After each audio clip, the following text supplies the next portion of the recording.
ನಮಸ್ಕಾರ, ಕರ್ನಾಟಕ ರುಚಿಗೆ ಸ್ವಾಗತ. ನಾನಿವತ್ತು ಕರ್ಗಡ್ಬು ಮಾಡೋದು ತೋರಿಸ್ತಾ ಇದ್ದೀನಿ. ಅಂತಾನೂ ಅಂತಾರೆ, ಕರ್ಜಿಕಾಯಿ, ನೀವೇನು ಬೇಕಾದರೂ ಇದನ್ನು ಕರಿಬೋದು. ನಾನಿಲ್ಲಿ 1 ಕಪ್ನಷ್ಟು ಕೊಬ್ಬರಿನ ತುರಿದಿಟ್ಕೊಂಡಿದ್ದೀನಿ ಸಣ್ಣದಾಗಿ.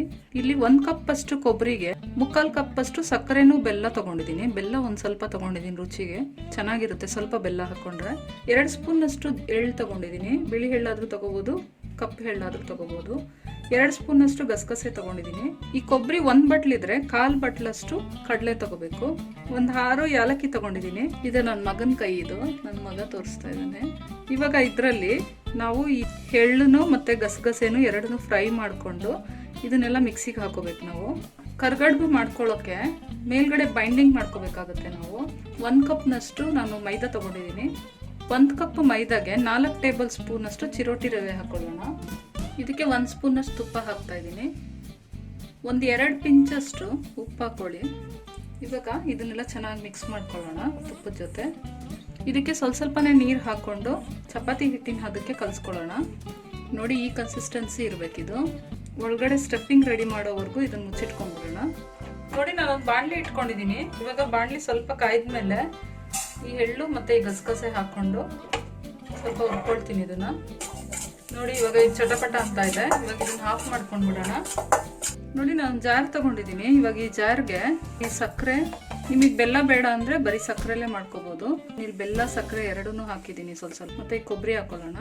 ಮತ್ತೆ ಹುರಿದಿರೋ ಗಸಗಸೆ, ಎಳ್ಳು ಮತ್ತೆ ಕಡಲೆ ಮತ್ತೆ ಯಾಲಕ್ಕಿ, ಇದನ್ನೆಲ್ಲ ನಾನು ತರಿಯಾಗಿ ರುಬ್ಕೊಂಡು ಬರ್ತೀನಿ. ನೀರು ಹಾಕದೆ ಪೌಡರ್ ಮಾಡ್ಕೋಬೇಕು. ಇದನ್ನ ಈ ಥರ ತರಿಯಾಗಿ ರುಬ್ಕೊಂಡು ಬಂದಿದ್ದೀನಿ. ಫುಲ್ಲು ನೈಸಾಗಿ ಏನು ರುಬ್ಬಿಲ್ಲ ನಾನು, ಒಂದೇ ಒಂದು ಸುತ್ತ ಹಾಡ್ಸ್ಕೊಂಡಿದ್ದೀನಿ ಅಷ್ಟೇ. ನೋಡಿ, ಹಿಟ್ಟು ಕಲ್ಸ್ಕೊಂಡ್ವಲ್ಲ, ಇದು ಚೆನ್ನಾಗಿ ನೆನ್ಕೊಂಡಿದೆ. ಇವಾಗ ಒಂದೇ ಸಮ ನಾವು ಕಟ್ ಮಾಡ್ಕೊಳ್ಳೋಣ. ಈ ಥರ ಉದ್ದಕ್ಕೆ ಮಾಡಿಕೊಂಡು ಈ ಥರ ಕಟ್ ಮಾಡ್ಕೊಳ್ಳೋದ್ರಿಂದ ಬೇಗ ಕೆಲಸ ಆಗುತ್ತೆ.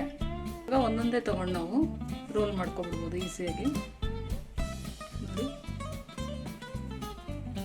ಸ್ವಲ್ಪ ಹಿಟ್ಟನ್ನ ಈ ಥರ ಹಾಕೊಳ್ಳೋಣ. ಹೀಗೆ ಒಸ್ಕೊಂತೀವಲ್ಲ ಆ ಥರ ಒಸ್ಕೊಳ್ಳೋಣ. ಇದನ್ನು ಈ ಅಳತೆಯಲ್ಲಿ ನಾನು ಒಸ್ಕೊಂಡಿದ್ದೀನಿ. ಈ ಥರ ಮೋಲ್ಡ್ ಸಿಗುತ್ತೆ ನಿಮಗೆ. ಆಮೇಲೆ ಇದನ್ನು ಹಾಕೊಳ್ಳೋಣ. ಈ ಥರ ಮೋಲ್ಡ್ ಮೇಲೆ ಒಸ್ಕೊಂಡು ಈ ಥರ ಹಾಕೊಂಡ್ರೆ ಇದು ಈಸಿಯಾಗಿ ಆಗುತ್ತೆ ನಮಗೆ ಕೆಲಸ. ಇವಾಗ ಈ ಸ್ಟಫಿಂಗ್ ಏನು ಮಾಡಿದ್ದೀವಿ ಇದನ್ನು ಇದ್ರೊಳಗಡೆ ಇಟ್ಕೊಳ್ಳೋಣ. ಸ್ಟಫಿಂಗ್ನ ಒಂದು ಸ್ವಲ್ಪ ಜಾಸ್ತಿನೇ ಇಟ್ಕೊಳ್ಳಿ, ಯಾಕೆಂದರೆ ನಾವು ಇದನ್ನ ಎಣ್ಣೆಗೆ ಬಿಟ್ಟಿದ ತಕ್ಷಣ ಬೈಂಡಿಂಗ್ ಏನಿರುತ್ತೆ ಇದು ಉಬ್ಕೊಳ್ಳುತ್ತೆ. ನೀವು ಸ್ಟಫಿಂಗ್ ಇಟ್ಟಿರ್ತೀರಲ್ಲ ಅದೆಲ್ಲ ಕಡಿಮೆ ಆಗಿಬಿಡುತ್ತೆ. ಅದರಿಂದ ಸ್ವಲ್ಪ ಜಾಸ್ತಿನೇ ಇಟ್ಕೊಂಡ್ರೆ ಅದು ಉಬ್ಕೊಂಡಾಗ ಸ್ಟಫಿಂಗು ಸರಿ ಹೋಗುತ್ತೆ.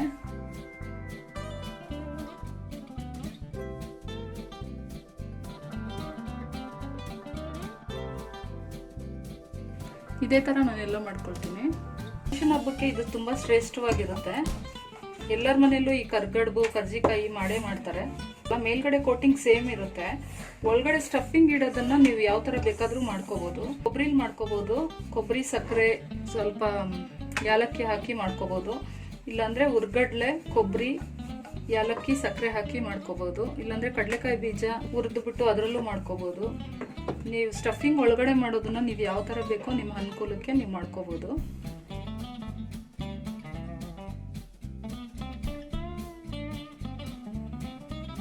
ಇಲ್ಲಿ ಎಣ್ಣೆ ಇಟ್ಕೊಂಡಿದ್ದೀನಿ.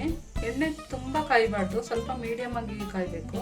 ಒಂದೇ ಒಂದು ಪೀಸ್ ಹಿಟ್ಟು ಹಾಕೊಳ್ಳೋಣ. ನೋಡಿ, ಅದು ನಿಧಾನವಾಗಿ ಮೇಲೆ ಬರುತ್ತೆ. ಇಷ್ಟು ಬಂದರೆ ಸಾಕು ಎಣ್ಣೆ ಕಾಯ್ದಿದ್ರೆ. ಇವಾಗ ಒಂದೊಂದೇ ಹಾಕೊಳ್ತಾ ಇದ್ದೀನಿ ನಾನು. ನೋಡಿ, ಒಂದು ಕಡೆ ಎಲ್ಲ ಗೋಲ್ಡನ್ ಬ್ರೌನ್ ಬಂದಮೇಲೆ ನಾವು ಇನ್ನೊಂದು ಕಡೆ ತಿರುಗಿಸಿ ಹಾಕೊಳ್ಳೋಣ. ಫ್ರೈ ಆಗಿದೆ. ನಾನು ಇವಾಗ ಇದನ್ನೆಲ್ಲ ತೆಗೆದಿಟ್ಕೊಳ್ತೀನಿ.